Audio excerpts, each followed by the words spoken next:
Përmbledhja e ngjarjeve kryesore të ditës në Radio 7.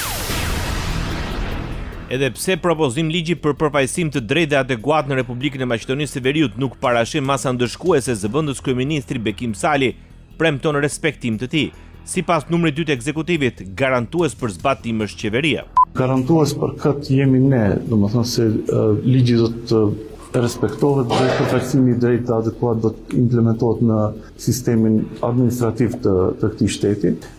Natyrisht ligji parasheh formimin ose krijimin e akteve nënligjore me të cilat nëse në rastet e nevojës do të mund të miratohen dhe mbas asaj të veprohet në të ardhmen. E dini se në ligj është para pa formimi një trupi koordinativ të cilin do ta udhëheqë zëvendës kryeministri i parë i qeverisë. Kështu që niveli më i lartë i udhëheqësisë shtetërore do të jetë i kyçur në implementimin e kësaj politike. Me 67 vota pro, 13 kundër dhe asnjë abstenim, Kuvendi i Maqedonisë së Veriut miratoi nevojën për procedurë të shkurtuar të propozimit ligjit për ndryshimin e ligjit për qeverinë. Në këtë mënyrë krijohen kushtet për eliminimin e arsyeve objektive për të cilat ishte vendosur modeli i qeverisë kalimtare përkatësisht teknike. Sipas qeverisë, zgjidhja e propozuar ligjore me zbatim të shtyrë ka për qëllim të sigurojë stabilitet, sigurim juridik dhe mbrojtje të interesit publik të qytetarëve përmes përmbylljes së plotë dhe të qëndrueshme të reformave të nisura. Opozita shqiptare në Maqedoninë e Veriut konfirmoi vullnetin kundër ndryshimit të ligjeve mbi deputetët dhe për qeverinë. Deputetja e Frontit Evropian Arbana Pasholli deklaroi para gazetarëve se nuk do të mbështesin as shfuqizimin e qeverisë teknike pasi është arritur me marrëveshje politike me ndërmjetësim ndërkombëtar. Në parim nuk do t'i mbështesim asnjërin as ligjin për deputet, propozim ligjin për deputet, as ato për qeverinë, sepse një para që kjo shumicë parlamentare të gjitha propozim ligjet të cilat janë me rëndësi etike, po i vendos në procedurë të shkurtuar, edhe e dyta mendojmë se ai takon ligjit për qeverinë që diçka që është arritur me marrëveshje politike dhe me mbështetjen e faktorit ndërkombëtar do duhet të zhbohet po në të njëjtën formë me marrëveshje politike dhe me ndërmjetësimin e faktorit ndërkombëtar. Koalicioni i Vlen reagoi ashpër ndaj BDI-s duke akuzuar për dështime të njëpasnjëshme gjatë 2 dekadave në pushtet në Maqedoninë e Veriut. Sipas Vlenit, BDI ka 20 vjet që ka qenë pjesë e qeverive dhe përtej populizmit me të ashtu quajturat arritje për shqiptarët nuk patën kurfar peshe reale politike. Në reagimin e koalicionit Vlen përmendet dhe emri Artan Grupit për të cilin thuhet se si kutia e zezë e BDI-s mban peng të paktën 5 funksionarë aktual partijak. Në fund koalicioni thekson se po jep një leksion të vërtet për mënyrën se si duhet të trajtohen çështjet me interes e lartë për shqiptarët. Kryeministri i Republikës Maqedonisë së Veriut Istra Mickovski drejtohet Vienës për një takim me kancelarin e Republikës së Austrisë Christian Stocker. Me këtë rast Mickovski zhvilloi takim me përfaqësues të diasporës ku i ftoi të mendojnë për kthimin për investimin dhe për përfshirjen aktive në zhvillimin e shtetit. Sipas tij qeveria po punon për të krijuar një klim të qëndrueshme dhe të parashikueshme biznesi. Rajoni. Ushtruesi i detyrës së presidentes njëkohësisht kryetare e Kuvendit të Kosovës Albulena Xhiu kërkon shmangjen e zgjedhjeve të parakohshme. Ajo rikonfirmoi se është gati të hiqdorë nga posti kryetares së Kuvendit vetëm për t'i lënë vendin opozitës në këmbim të shmangjes së votave të parakohshme. Prandaj besoj që gjatë këtyre ditëve do duhej që të ketë sërish takime, sepse unë i pash me shqetësim deklarimet e subjekteve opozitare që thonin që kjo temë tashmë është e mbyllur. Si ka mundësi që të jetë tema e mbyllur për sa kohë ne kemi afat deri të hënën, përkatësisht me 27 prill. Megjithatë, Albulena Xhiu deklaroi se proporcionaliteti, përfaqësimi dhe fuqia politike nuk mund të shkelen. Unë kam thënë që proporcionaliteti, përfaqësimi dhe fuqia politike nuk mund të shkelen. Nuk mund unë që ta mohoj vullnetin qytetar, nuk mund që ta shtyp atë. Kryeministri i Kosovës Albin Kurti paralajmëroi se nëse vendi shkon sërish në zgjedhjet parakohshme të paktën 10 milionë euro do të jenë kostot për ekonominë e vendit. Nëse shkojmë në zgjedhje të reja, së paku 10 milionë euro ato kushtojnë për organizimin e tyre. Nëse shkojmë në zgjedhje të reja, për shkak se nuk do të funksionojë Kuvendi i Republikës, do të humbim 10 milionë euro si shtet. Dhe nëse shkojmë në zgjedhje të reja, nuk do të kemi zgjedhje. Me qenë se sërish do të na duhet të shkojmë në zgjedhje të reja. E pas atyre sërish do të na duhet të shkojmë në zgjedhje të reja. Me qenë se unë nuk e di se si mund të kemi 80 deputet. Pas provurimit të klinikës së re të kardiologjisë në Prishtinë, Albin Kurti fajsoi opozitën për dështimin e bisedimeve.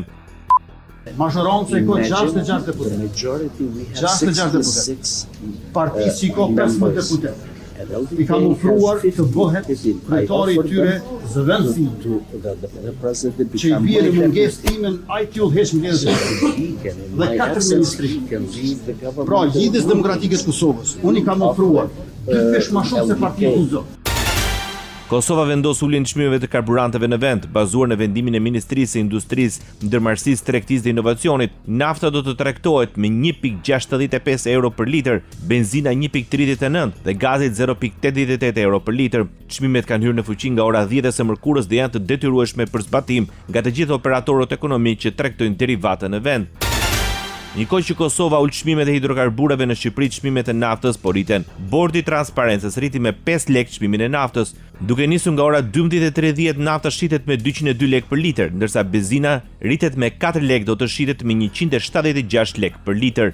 Ministria e Financave e Shqipërisë i bën thirrje çdo operatorit të shitjes me shumicë dhe pakicë të nënprodukteve të naftës mbi detyrimin e zbatimit të këtij vendimi. Në rast të shkeljeve të konstatuara nga operatorë të ndryshëm do të vendoset pezullimi i aktivitetit. Bashkëpunimi ngushtë në fushën e sigurisë dhe mbrojtjes përfshirë trajnimin dhe rritjen e kapaciteteve të Forcës së Sigurisë Kosovës, ishin në thelb të takimit ndërmjet kryeministrit Albin Kurti me ambasadorin e Shteteve të Bashkuara të Amerikës në NATO Matthew Whitaker. Në njoftimin e shpërndar për mediat thuhet se Kosova mbetet angazhuar për paqe, stabilitet dhe siguri në rajon dhe më gjerë, duke shtuar se përshpejtimi i antarësimit të Kosovës në NATO do të ishte një kontribut i rëndësishëm për sigurinë afatgjatë në Ballkan. Kurti nënvizoi se marrëdhënia ndërmjet Kosovës dhe SBA-s mbeten të fuqishme dhe të ndërtuara mbi vlerat përbashkëta. Radio 7, zëri i pozitiv i qytetit. Kryeministri i Shqipërisë synon arritjen një marrëveshje me Greqinë për të përmbyllur çështjet e mbetura mes dy vendeve. Gjatë një takimi në Athinë me kryeministrin Kyriakos Mitsotakis, Edi Rama konfirmoi se po punohet për të dalë nga ky vit me një marrëveshje të re partneriteti strategjik. Very eager to continue and finalize what we have agreed together. Both strategic partnership document where all the issues are addressed and there is no more outstanding issue between us. Në takimin me kreun e qeverisë greke përpara medias, Rama nënvizoi se me kryeministrin Mitsotakis na lidh një misi e posaçme farktuar në rrugën e përbashkët të ambicjes për të modernizuar vendet tona dhe për të ngritur marrëdhëniet shqiptaro-greke në një nivel të ri. Shumica dhe opozita në Shqipëri vijojnë përplasjet në Bruksel për ecurinë e antarësimit. Kryetari i grupit parlamentar të Partisë Socialiste deklaroi se institucionet europiane vlerësojnë progresin e Shqipërisë në rrugën drejt integrimit. Sipas Taulant Ballës, si Parlamenti Evropian, ashtu dhe Komisioni Evropian dhe vendet anëtare konfirmojnë se Shqipëria ka bërë përparim të dukshëm në procesin e negociatave duke përmbushur detyrimet e marra në bashkëpunim me Komisionin Evropian. Kur nuk kemi qenë më afër realizimit një aspirate shumë shekullore.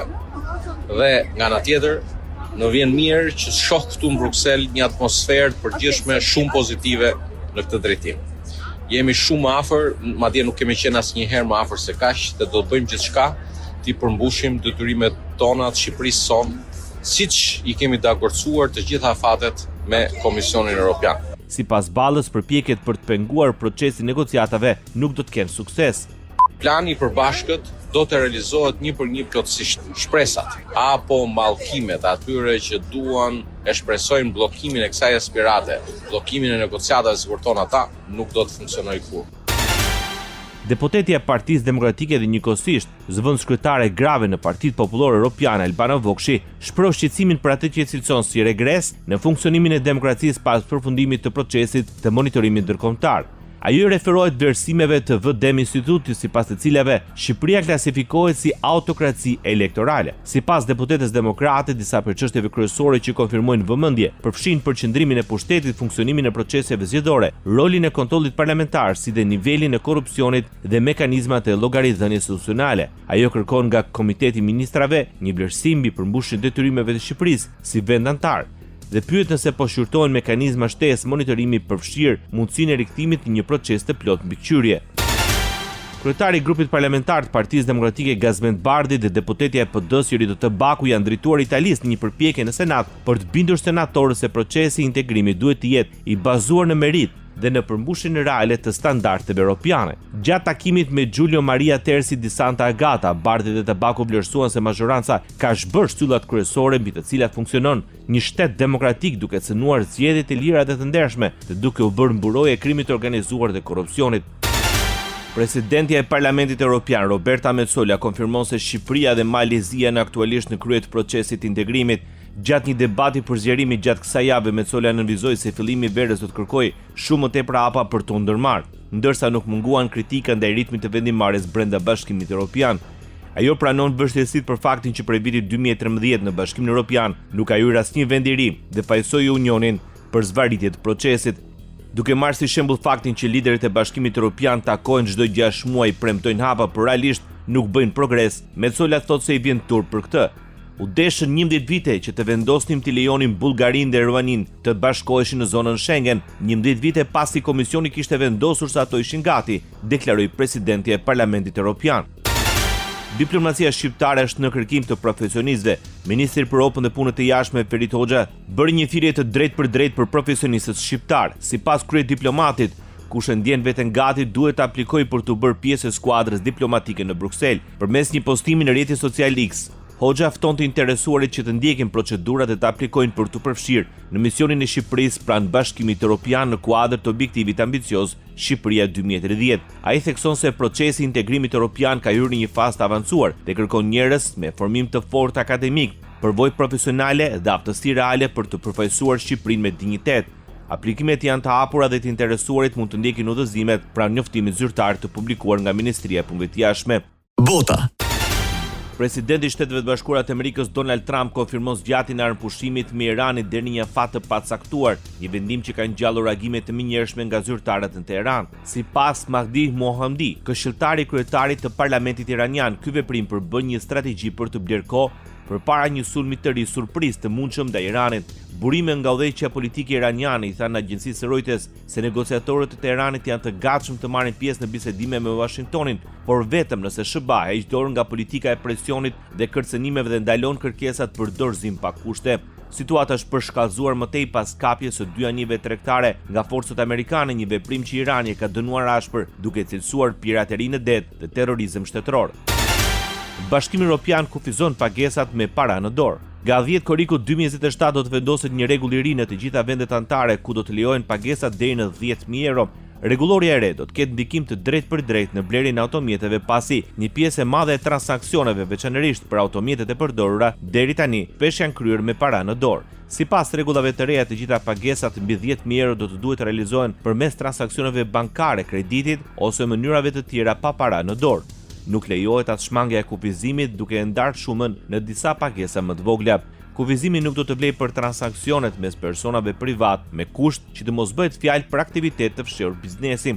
Krahas asaj, për pagesa mbi 3.000 euro blerësit do të duhet të paraqesin dokumente identiteti, ndërsa shitësit do të jenë të detyruar të regjistrojnë dhe të ruajnë të dhënat. Qëllimi kryesor i masës është rritja e kontrollit mbi transfertat financiare dhe parandalimi i pastrimit të parave dhe transaksioneve ilegale, të cilat shpesh lidhen me pagesat e mëdha në kesh.